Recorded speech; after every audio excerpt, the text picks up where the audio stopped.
Hey guys, this is just a little demonstration of the Cherry MX Blue switches that are in the DOS keyboard for the Mac.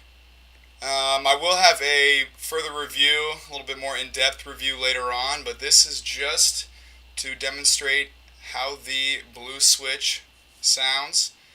In my opinion, it is an incredibly satisfying sound. I have a headphone mic that's picking up the audio, something a little bit more clear than the camera audio. So let's just jump into it.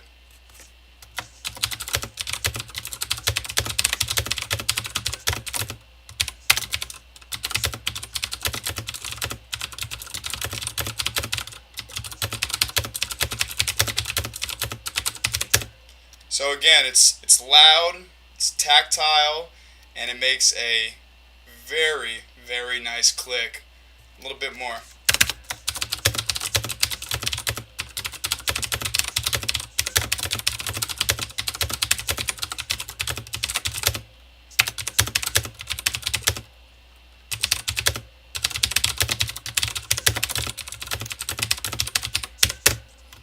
Check out for further review later on.